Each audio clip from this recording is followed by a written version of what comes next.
Good morning, ladies and gentlemen. I think it's an honor here, and I feel privileged to address these young minds. Primarily, that's always an experience that a teacher is looking for. So beyond everything that you heard here, I'm a teacher. Before I formally begin my address, which is titled as Print to Pixels, how techno culture is transforming literature. Before, as I said, I begin, I would bow my head in honor of my mentors and gurus in their absentia. I think I would begin with Professor Jadeja, who is mentor to all of us, as a matter of fact. And, you know, when I was a student, I had interest in English language, and I was always looking at Professor Jadeja as someone who had tremendous amount of contribution to the field. Although I was not a direct student to him, but I was an Eklavya, and he was a Dronacharya. So I was learning a lot by reading what he was publishing, speaking. Then I would especially remember Professor Mehta, who was here again in his absentia. It's he who has created me. It's my both MPhil and doctoral research is under his guidance.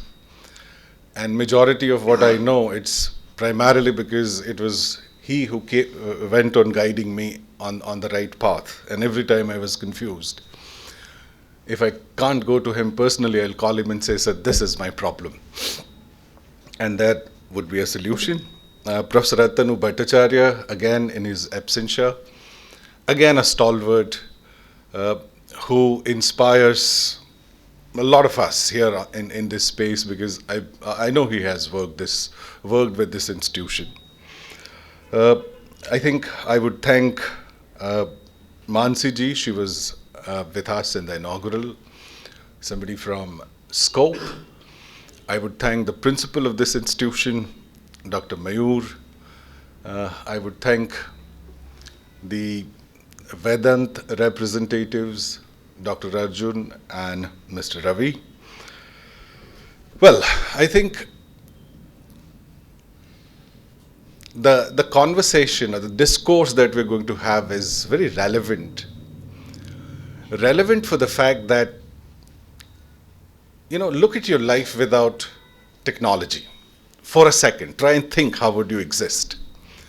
For a moment, think that all the technological gadgets, think of this mobile phone, for example. If it vanishes out of some accident, and think of your life. Because I got up, you know, when I went to sleep, I had to organize my presentation. I said, "Siri, wake me up at 6 in the morning." Hello?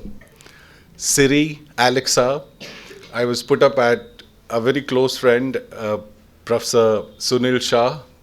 When both of us got up and we were having a cup of tea, Professor Shah said, "Alexa, Om chants place." Look at the way technology has silently made its way into our lives, and the kind of dependence that we have on technology. When I came here, I booked my tickets on a cell phone. I booked a ticket of a wrong date. I cancelled my ticket on my cell phone. I rebooked the ticket.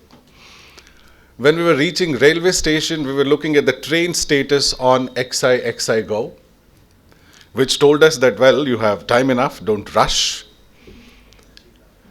So I was looking at so many of these young participants taking selfies, you know, fitting into the frame, trying to adjust the right angle.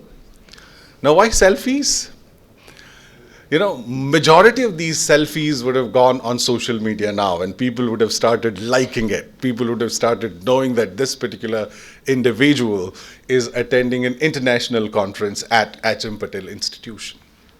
Look at the instantaneous nature of our ability to transmit information, pass messages. So, we are going to have a discourse, as I said, on how technology is transforming literature. The theme of this conference is, socio-cultural dimensions of English studies. And I have chosen to discuss technoculture, which is so very current, which is so very omnipresent that it requires a lot of deliberation, because we'll need to adjust with the constant change that this technology is bringing. This is the brief outline of what I'm going to say. I'll have to keep time. Artificial intelligence and humanoids, evolution of language and communication, and the change in the nature of storytelling. How languages evolved, and how these evolved forms of language and communication, how it changed the nature of storytelling, how literature went on changing. And we would quickly try and reach to what it is today from, say, we will take an evolutionary glance. How technoculture is now redefining both creation and consumption of literature. And there are hundreds of issues which would require attention. Professor Jadeja began with bringing in two very interesting perspectives of English language, the old avatar and the new avatar. I'm going to introduce you to this new avatar, and then maybe, I don't have solutions today. I'm going to raise some questions and concerns, and as the representatives of academia, all of us will have to sit down and think of solutions. And then new genres of digital literature, we'll have a quick glance at that. And then I would end my presentation with contesting issues which require immediate attention. All right? I think when I was going through a lot of literature related to technoculture and the way technoculture is transforming the literary space, the landscape of literature, this was very interesting. And read with me, because I'm not going to read all this slide, but this is an interestingly phrased response. Almost 50 years ago, the American anthropologist Girst famously described culture as a web of significance, in which human beings are suspended and which we ourselves have spun. Today, these webs are worldwide and technological, something that I was referring to, and I will continue to refer to the entire presentation. We continue to spin technological webs into increasingly sophisticated forms, to weave devices of information and communication into very aspect of our lives, and to further entangle ourselves in their multifarious snares. So this web of significance and the correlation with these webs have become now world wide webs. We're weaving around a web of technology, unaware of the fact that someday probably there's a danger of our getting caught into this web if we're not being careful or careful enough. All right, now this is something which is creating a lot of buzz in the media, Chat GTP, all right? How many of you have not used it? Put your hands up in the air, please. I need a participative audience. How many of you have not used it? Those who have not used it, start using it, and then you would realize that it is dangerous, because the OpenAI CEO, when he launched it, he used two words, if I'm not forgetting. He said, it's interesting and it's dangerous. All right? And, we need to rediscover the idea of originality, because it creates original content. You won't be able to detect it in plagiarism softwares. Look at both of them are latest news, breaking news. I think 3-4 days old.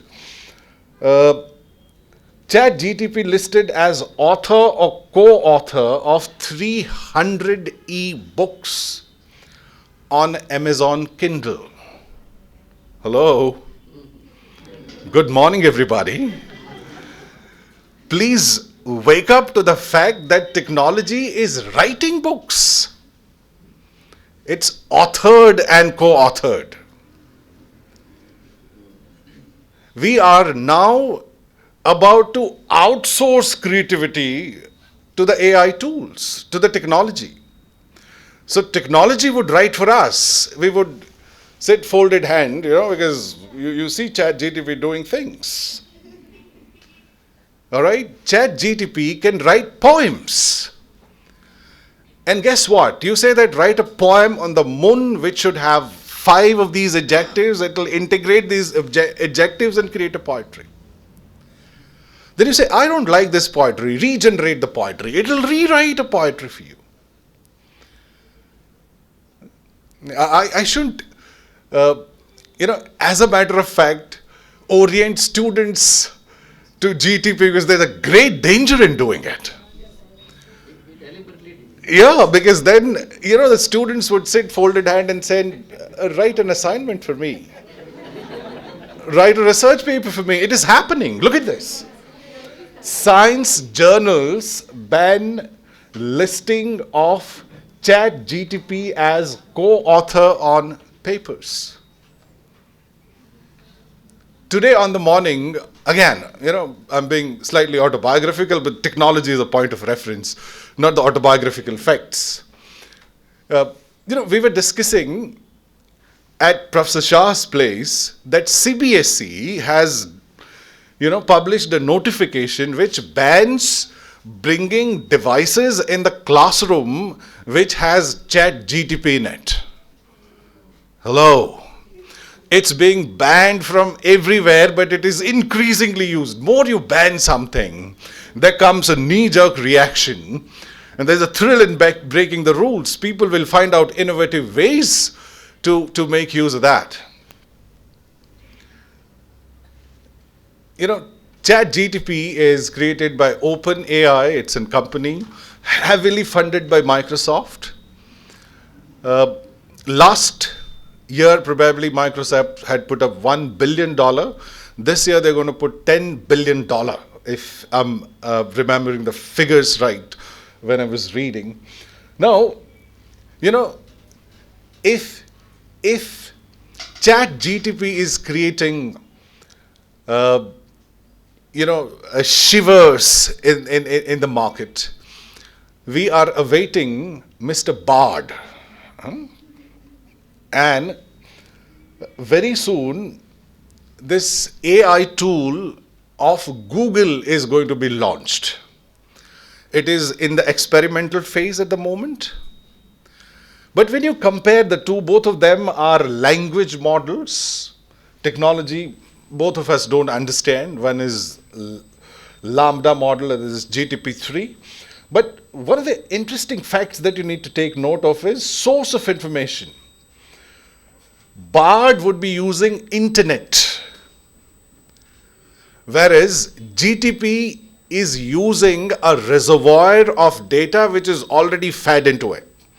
So today, if you're using GTP and not, paid updated version, all the responses that GTP would create would be up to 2021. So anything beyond that, ChatGTP would fail. But Bard, when it would come, because it uses internet sources, it doesn't have, a specific deadline associated with it. So that's how these two. Now, Chat GTP is not enough. AI tools are not enough. We are going to be surrounded by humanoids. Humanoids who have the capacity to outdo the most capable human being in the physical maneuvering and the mental maneuvering, on the creative front and on the physical front. These are two latest robots Optimus Tesla has developed, and they are in the process of upgrading it every day. Now, these humanoids are a combination of robotics and AI. ChatGTP and Bard are the language-based models. They function on the conversation. You ask questions, they keep generating answers. But these people, 10 years from now, maybe Optimus would be taking a keynote address here. Hello? And a much better keynote address than a few Paresh Joshis put together can. You can't compete these machines. They're dangerous. But when I'm introducing these technological gadgets, if I put it that way, I'm also trying to make you aware of this fact that just imagine if they occupy the space that we're talking about, how our lives are going to be changed completely. And nobody knows about it. We can just have assumptions. Guess what? When we were having a cup of tea in the morning with the dignitaries whom I spoke about, Professor Jadeja, Professor Mehta, Professor Bhattacharya, what do you think was our discussion over a cup of tea there? Chat GTP. So it is now becoming the point of discussion in every academic discussion, because it is going to raise a lot of ethical issues. And then just imagine if you are outsourcing the creative processes to the machines, we are inviting our own doom in a way, if we don't really find ways to. This is Vyomitra, our own half humanoid, which is going to go into Gaganyaan.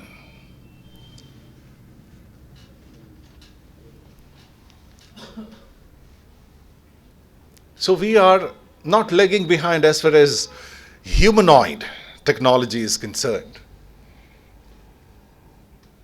Meet Sophia. I'm introducing you to Sophia because she has been given citizenship in Saudi Arabia. So she is the first humanoid citizen. Now they have started entering into the constitutional space of human beings. Please remember, this is the first entry. And if you want to understand, what kind of world these humanoids and AI tools are going to create, please watch some science fiction movies like I, Robot. The movie, projects a future where robots attack mankind and wants to dominate.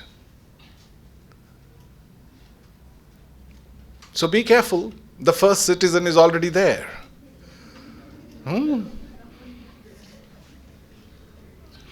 Now, let's quickly have an interesting take on the nature of storytelling and how evolution in language and communication went on changing the way we tell stories.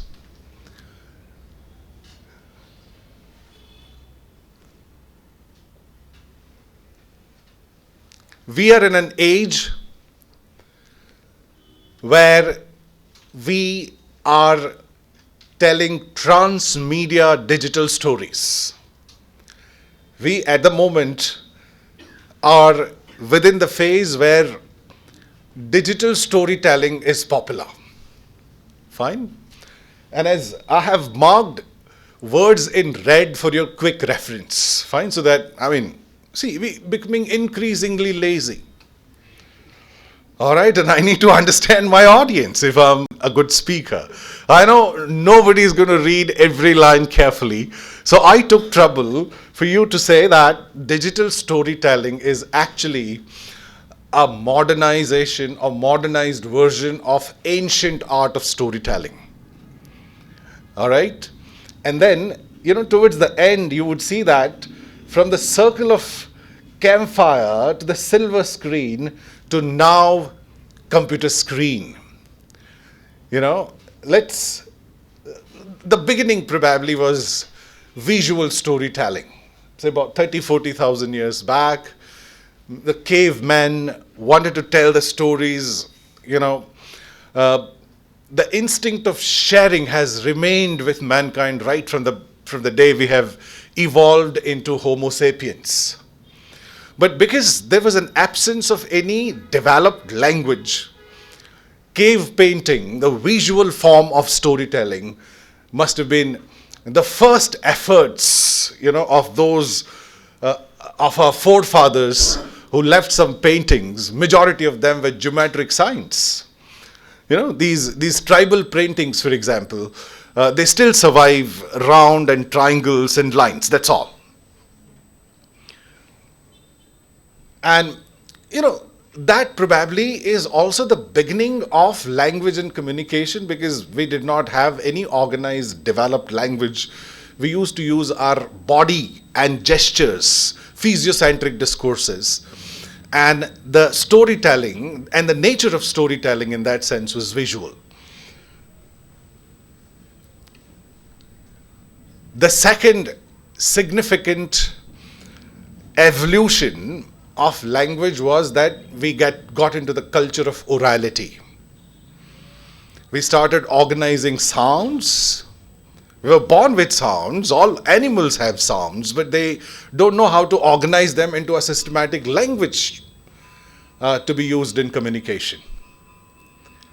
So we started, now culture of orality had its own advantages and disadvantages. It was, the knowledge was passed from one generation to the other generation through the oral tradition. That, that nurturing and disseminating of the knowledge was more based on the human memory. And therefore, when it was passing from one generation to the other generation, there were chances of distortions. All right? The authenticity sometimes would come into a question. You won't be in a position to store that knowledge. Oral communication has a time binding. All right? Technology, for example, breaks free from that time binding and space binding, because a lot of people are listening to me online, and I wave to them saying, well, I'm aware of the fact that you're listening to me into those small screen. I don't know how, and the quality of video would depend on the internet speed. In some screens I may be dancing, in some screen my images would turn into blur pixels, whatever it is. Hi everyone, hi the netizens who are listening to me online. About 4,000 years back, thanks to Sumerians, they brought, signs to initially keep the mathematical record, which led to the development of scripts. So from physiocentric discourses, we moved to phonocentric discourses. We started organizing sounds, and we started communicating. We told stories orally. The stories passed from one generation to the other generation orally. This was a larger cultural shift, if you look at it that way. This is a very interesting phase, where if you see, collective memory and alters communal aspect of oral society. You were in a position to preserve. When the system of writing came into existence, we were no longer dependent on the memory of the people. We were in a position to officially record discourses. It had referential value. So, written stories, around 14th, 15th century, Caxton and Gutenberg, for example, they bring one more revolution. Printing revolutionizes this entire space of written storytelling. Because with that printing, mass production of knowledge was possible. And I mean, as students of English, as the students of English studies, we've known what printing did to the people of Renaissance, and therefore I don't want to discuss. I really will be grappling with time. I have so many things to discuss. So printing was a major breakthrough, and that changed again the nature of storytelling. I wanted to also take note of two factors: how language and communication evolved, and how with the evolution of language and communication, the nature of storytelling changed. Fine. Electronic storytelling. Interestingly, innovations in electronic innovations, radio, for example, brings back the culture of orality. The oral storytelling in an electronic form. Now, this was probably the first technological intervention into storytelling as a whole. Electronic. And then we have not looked back. Fine. Televisions come. Film industry flourishes. Celluloid, which gives us a larger than life experience. As the medium of communication changed, the nature of storytelling changed, and that's what I'm trying to convey here through a quick evolutionary history of how language, communication, and storytelling, all of that, evolved parallelly, and how they went on changing, and how the culture of literature and culture of storytelling changed. And this is where we are. Digital storytelling. And this is a very revolutionized space, my dear friends. When you look at digital storytelling, unlike every other, for example, physical, physiocentric discourses to oral, phonocentric discourses to written, cryptocentric discourses to DG-centric discourses, we have traveled a long, long way. All right. And, what are the DG-centric discourses? We are the last generation who are using pen and paper. Hello? 5 years from now, the books would be available in museum. Huh? The kids would be taken, look at this. This is the book your mama and daddy used to write in the school. And the child would be trying to figure out what the hell is this.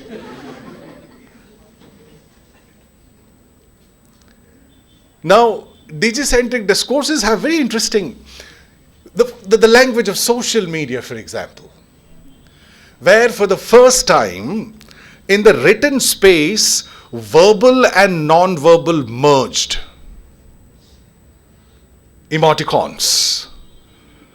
And emoticons revolutionize the entire language.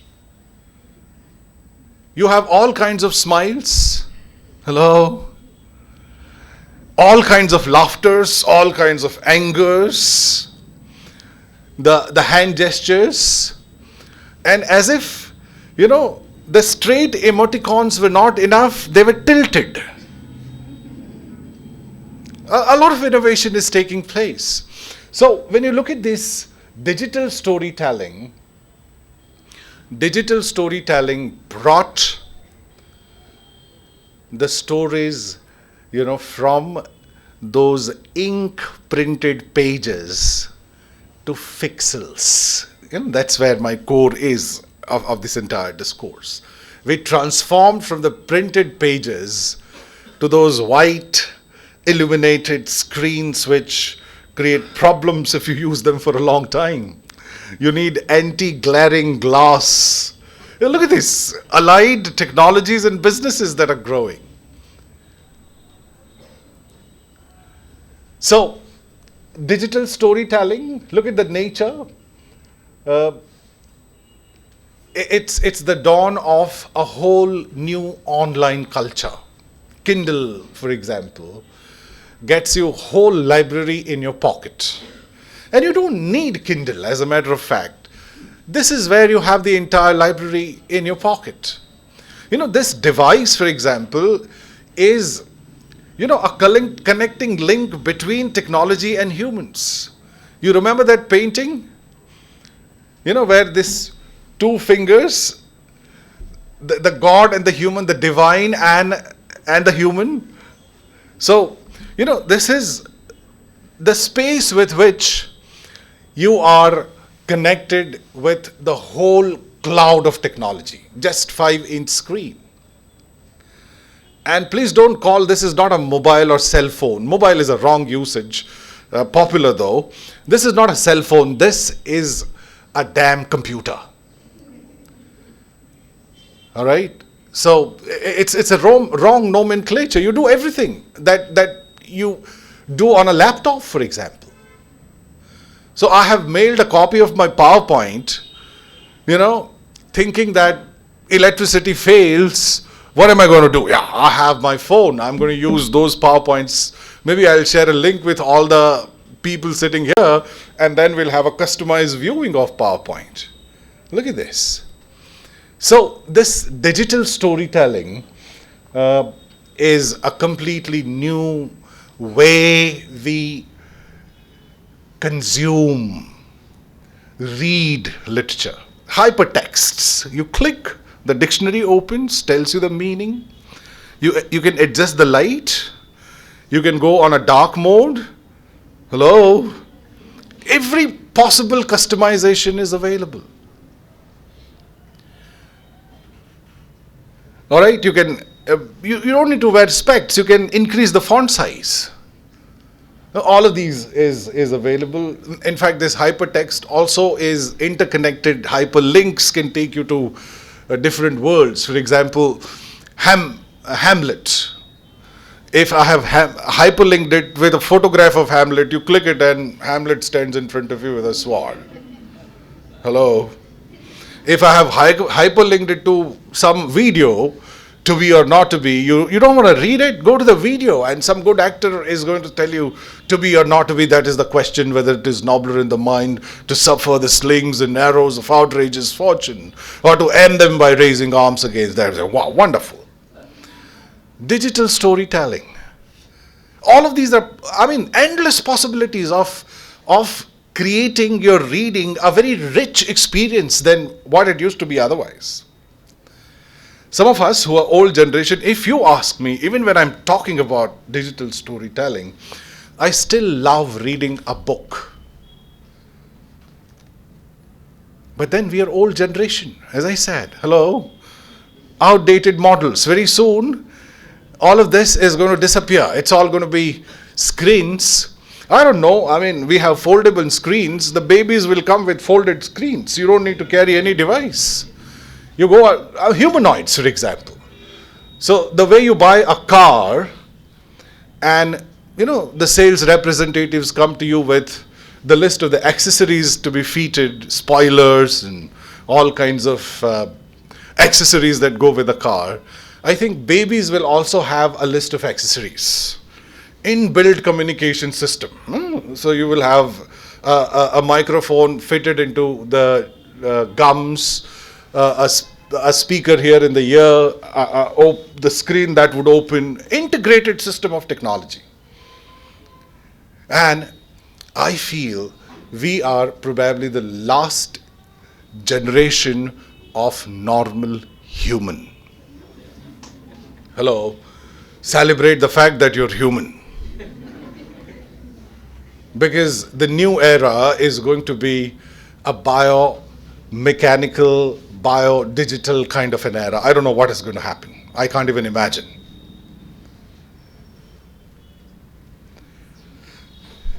This is another very interesting form of storytelling. And in a way, if you're aware of the fact that I'm also trying to convey that with the evolution in language, communication, and then technology, our literary landscape is continuously changing, if you've taken note of that. This is multimedia storytelling. So, Star Wars, for example. So it'll not just be movies and books. It'll be t-shirts. It'll be video games. Toys that go along, So the storytelling industry would approach the consumers from multiple possible ways. They will sell you a t-shirt, so while reading a novel, you're wearing a Star Wars t-shirt. Alright, in a free time, you will be playing a Star Wars game. You will have a Star Wars sword in your hands, and a book, if you wish. All of that is possible. So multimedia storytelling is primarily integrating elements of fiction, multiple delivery channels, creating a unified and coordinated entertainment experience. And it is thriving as, billion-dollar industry. Look at what, you see Spider-Man t-shirts being sold. Hello, even today. So all of these toys, the Hulk and the entire Marvel series for Captain America, multi-media storytelling is what is the reality today. Internet and technoculture. I have put two statements. Sherry Turkle's book, Alone Together, is a must-read for all of you. It was published way back, but it still has a lot of relevant points. Alone Together is primarily a book which tells you that how we all enjoy digital connection more than the actual connection. So then, you will not be surprised if you see 5 friends are sitting together in a restaurant for a cup of tea, and all of them are in their phones. Nobody's looking at each other. So, these are subtle changes, but our lives have changed. So then, there would be one friend rising up to the reality that, oh my God, we have sat together and none of us are talking. Then he will say, give your phones, let's put it in a ball somewhere on a table, and then the interaction starts. Turkle also argues that we enjoy digital conversation more than the real conversation, and she gives 2 wonderful reasons for that. Because actual conversation is instantaneous and spontaneous.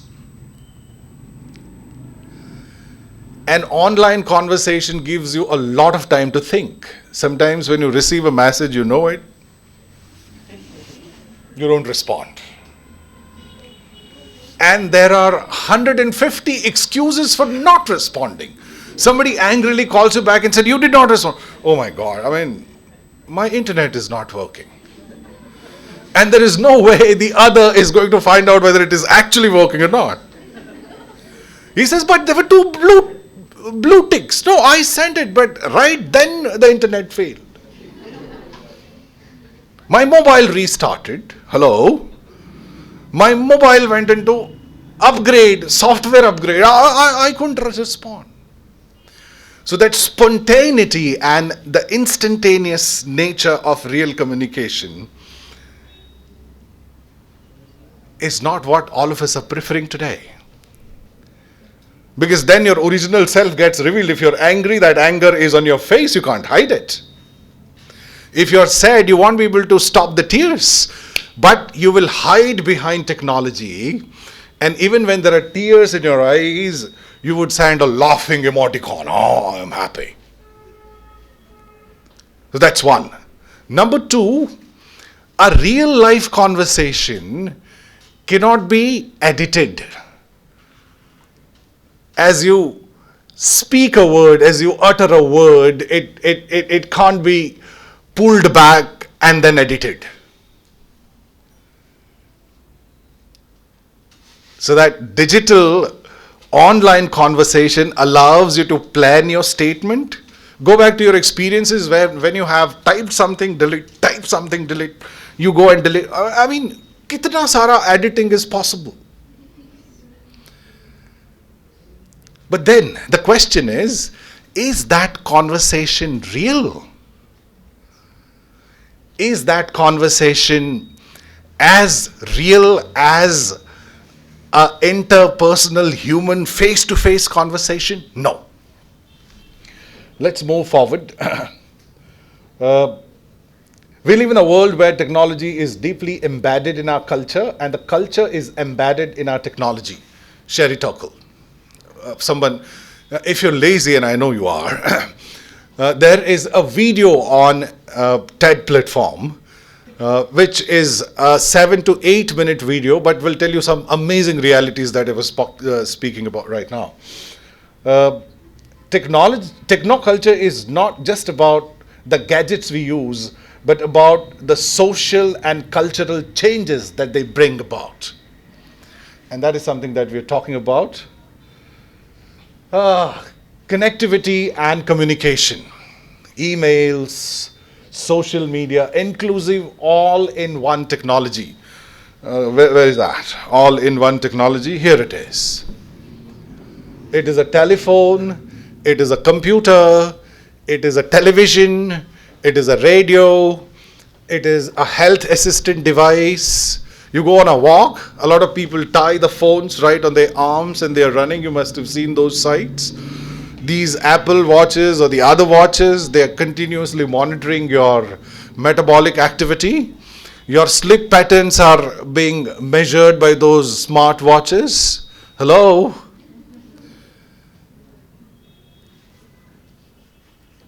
Business and the technoculture, we're all aware, I don't need to discuss that. Algorithms. I think there are young students here. All of you should go and read one author, which I'm referring to right now, along with Sherry Turkle. The name of this gentleman who has created again, buzz by publishing 3 wonderful books. His name is Yuval Noah Harari. 3 titles: Sapiens, A Brief History of Mankind. Homo Deus is the second title, and the most interesting title that fits into our discussion is 21 Lessons for 21st Century. And he talks about how algorithm is going to, define our lives. Big data. When you search a watch in the Google, wherever you go, those watch advertisements would follow you. That is possible because of these algorithms. Again, AI, which is the next point that I'm making. He said, Yuval Noah Harari, again, if you don't want to read, I'll have to keep giving you convenient options, isn't it? I need to know my audience. There are videos on each book, 1 hour video on each title. You can just listen to that. Key arguments are given in those videos. He says it would be possible to hack human mind for the first time. At the moment, what he is thinking and what I'm thinking, you will never be able to know that. But algorithms will make it possible. Artificial intelligence, we talked about. Virtual reality is an amazing, fantastic space, where, I mean, simulation rides, if you have been to places where, you're put into a simulation ride, it's just one box, you're sitting and you feel that you were thrown from Mars and you're all the way down to Earth. And you will scream. I have seen people do it. I have screamed myself in one of the simulation rides. Virtual reality is changing the way we experience reality. Augmented reality. These are some of the very interesting aspects which we need to pay attention to. Transition from cryptocentric to digicentric. So from system of writing, go back to my title, system, from print, we're moving to pixels. That's the kind of shift that is taking place. Print on the verge of extinction. I have made arguments there, so I don't want to talk about it. This is an interesting offspring of technoculture. Writing is more democratized now. Anyone can go and publish to the entire population of the world. You write your blog, you don't need to go to Penguin or Oxford or, for that matter, any publisher. There is no censorship. There's no gatekeeper. There's no review panel who would say, no, your draft is useless. We can't print it. You'll say, you don't want to print it? I would publish it myself. Here it is. One click, gone. Self-publication is becoming the most celebrated way of publishing what you write, because then, you don't need to go through this formal channel of getting approval from those so-called intellectuals at times. It has its problems, we'll discuss, but well, this is what is happening right now.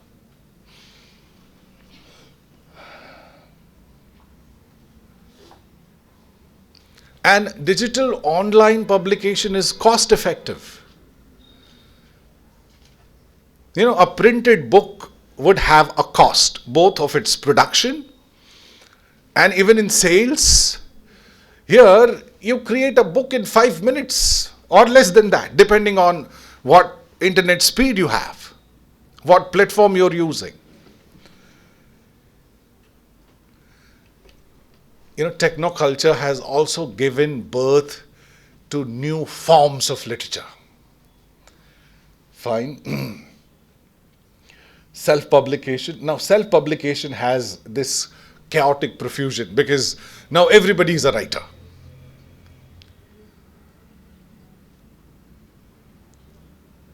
And for the first time in the history of mankind, you have so many creative writers self-publishing whatever trash that come to them.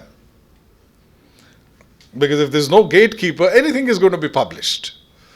And we need to grapple with that reality. So this is Nielsen India Book Market Report. 1 lakh crore ka print market is India. The other interesting fact there is 70% of the content has already been put into electronics. Fine. And then there's this last figure. I couldn't find the Indian data there, therefore I'm using US data. Sorry for that. I should have had an Indian data here because US data. But what it indicates is that participation, readership of print is declining and readership of digital is increasing. That's the point I'm trying to make here. This is Statista, again, a very authentic analytical firm, and these are some of very interesting facts for India. All right.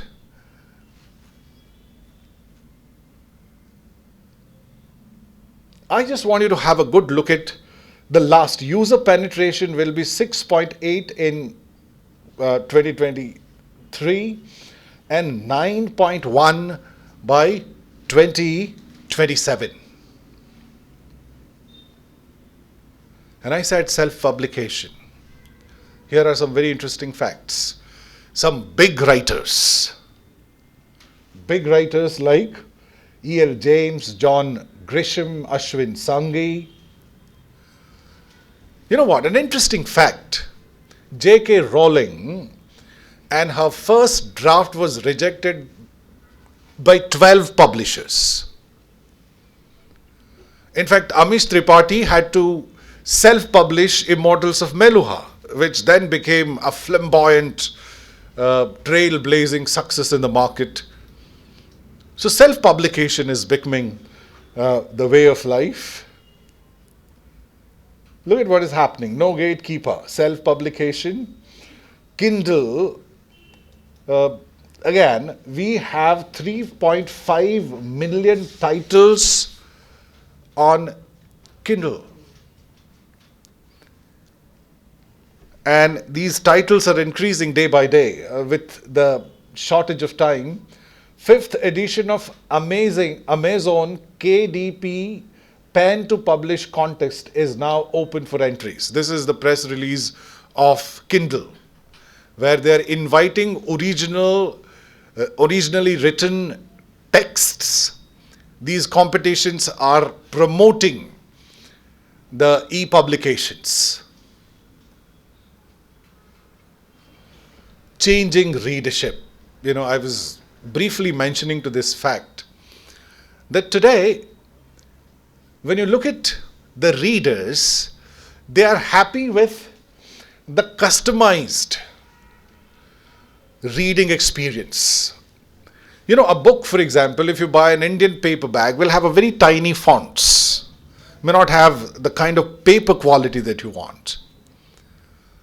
But online content would allow you to augment, change the very media, you know. It's, for example, I said you can use dark mode, you can use adjust the brightness, you can adjust the font size. Hypertext allows you to go to hyperlinking and all of that. So this is a completely different experience. And look at these. For students, you know, if you're reading some complex text, and if you don't know the meanings of the words, you know, in the printed reading, you'll have to put a book aside, open a dictionary, search for the word and its meaning. It'll take 1.5 minutes. By the time you have found the meaning, in the meaning you find 2 difficult words for which you go again to some other places. And by the time you have come out of the dictionary, you have lost all your motivation for reading. But here, you click and, you know, what pops out is meaning. There, instantaneously. You can, you know, you can highlight the text. A lot of customization is possible. Changing readership is also an interesting area where now the research says that readers, especially youth, is no longer interested in reading complex, long narratives. We want everything instantaneously, instant. And I'm going to take it this interesting world. These are new genres of literature which are purely, you know, the product of technoculture. Let's quickly visit them. This flash fiction. Brevity is the soul of wit. Here, this is dangerously brave in that sense. Look at these. 280 character story, which used to be 140, because Twitter then increased number of words per message. Also known as Twiterature. Dribble, mini saga, 50 words. Hello? This would be a 50-word story, that's all. I'll give you a bigger shock as we move forward. You have Dribble, which is also known as microfiction, about 100 words. Then you have sudden fiction, 750 words, flash fiction, about 1,000 words. Look at this. This is the height of it all. This is 6-word stories or novels. And it is argued that it was Ernest Hemingway in a pub on a bat of $10 created this first 6-word story. Look at this. For sale, baby shoes never worn. It's a story. And then you have quite a few examples, interesting examples. After she died, he came alive. This one must be husband and wife. 1 gun, 2 shots, 3 dead. Again, a story. Look at this. It has the potential of a story. I asked, you answered by silence. This would be a proposal on 14th. It recently went past. Why are you in my selfie?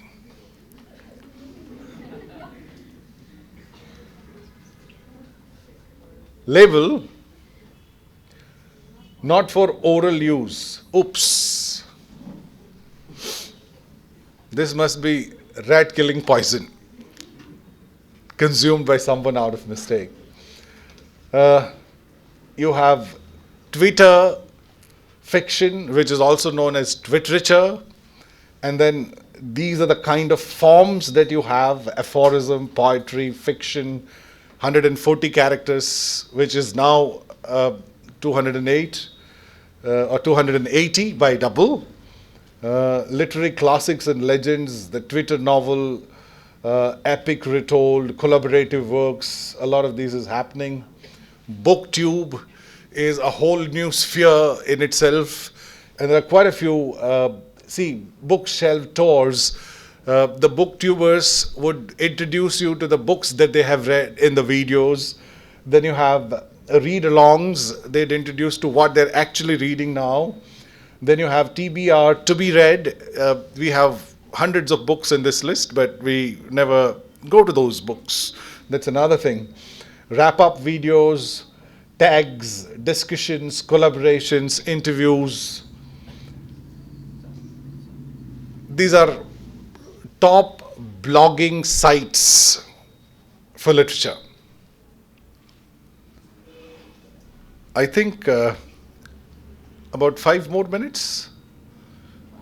We are enjoying. I don't know whether the people who would come for doing the panel discussion, and all of these panelists are the kind of stalwarts whom I introduced, so I am a student to them.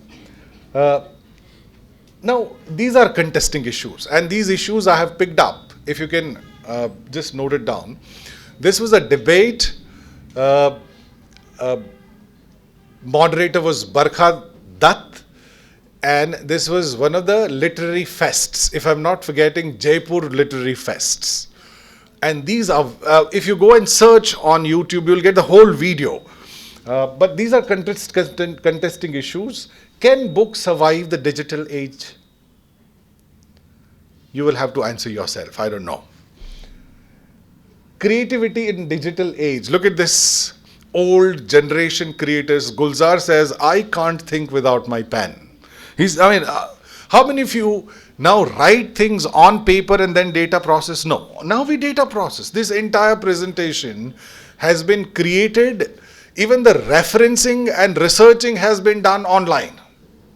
I have not touched a paper. All right? The death of the narrative. Can the art of long narrative survive against literature? Is the question.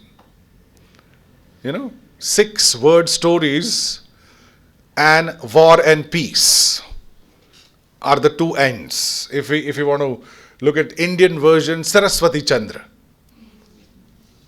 Are you getting my point? Will e-books, Kindle replace books? A book is also a technology. The books are just mass-produced commodity, and like everything else, its business model is changing.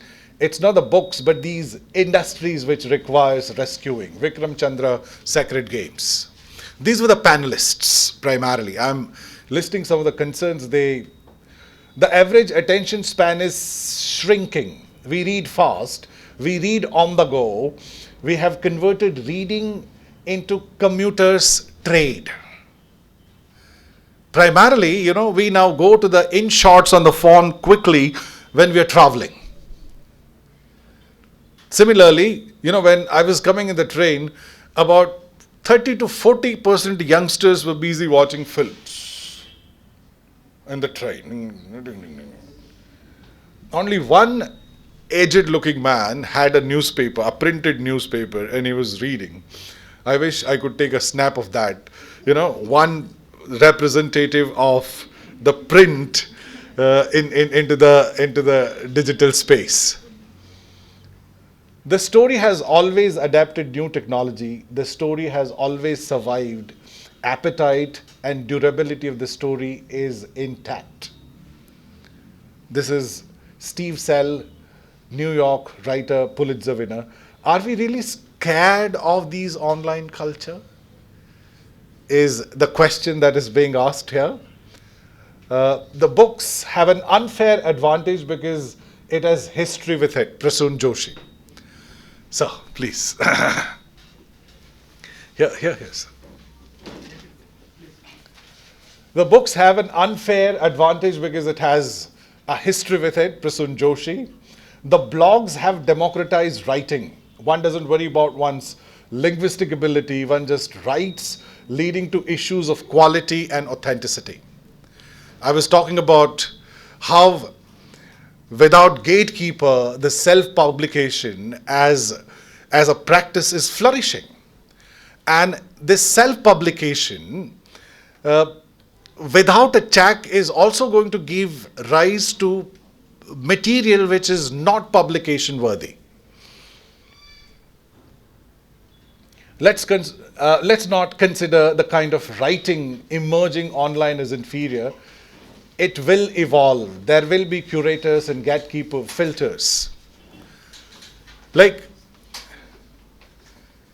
sir, Atanu sir, yes, there is a space here.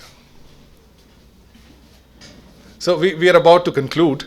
Sorry to disturb. No, I mean, it's pleasure. Now, I'll be a little more conscious and nervous because I began my session saying that, I'm doing a keynote when I should be sitting and listening to any one of the three stalwarts who should do the keynote. Anyways, so, this self-publication is proliferating. And that is also the result of technoculture. It was never that there was no bad art, but when in the history of mankind, there are thousands of people writing, it's time that new forms emerge. Vikram Chandra, Sacred Game against. Written word as we know it is dying, but that word is still there in digital form. The real villain here is shortage of time in competitive world. So these are contesting issues when we look at technoculture as a whole and the kind of literature that is resulting. This is my last slide. We took the evolutionary history of how languages evolved and how communication evolved, and with the evolution of languages and communication and technology joining hands later, the entire landscape of literature, the way it is created and the way it is consumed, has gone through a complete transformation. Now, this is a futuristic version of how technoculture would change the nature of storytelling. This is a season, Westworld. I wish some of you watch it. I would quickly tell what is happening in the season, and this, why do I say that this is going to be the future? This Westworld is a world created with artificial intelligence and humanoids, and it looks precisely real. Now, when we read, we are in the narrative along with the writer, we build the images, through the word images, we visualize. Here, you are allowed to enter this artificially created world, which looks completely real, as a character. So you want to experience how cowboys live, you become a cowboy, and you would be put into this world where every humanoid would precisely look like human, sometimes more human than the human themselves. And they are, coded with defined programming, where if you shoot them, they die, they bleed, but they can't shoot you back. So the future of storytelling probably is where you will not be reading it on the print, you will not be reading it on the digital space, but you will be able to enter the story yourself, experience the setting, the way it really looks. You don't need to imagine. That world is already created. The hotels, rooms, people. And this is probably where this technoculture is taking us as far as storytelling is concerned. I conclude here because we've already taken more time than given. Thank you all very much for being so participative, patient audience. I thank the organizers for the opportunity. I wish we had time for questions, but I feel we already are running behind as far as time is concerned. Thank you all very much. I conclude here.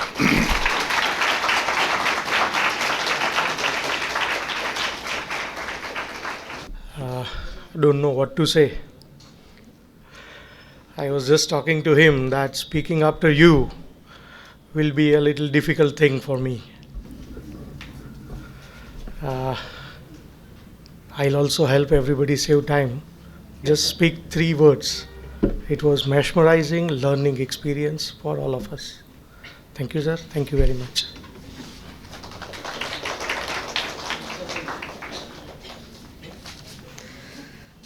Thank you very much, sir. It was really, really mesmerizing. And now, before wasting much time, I would like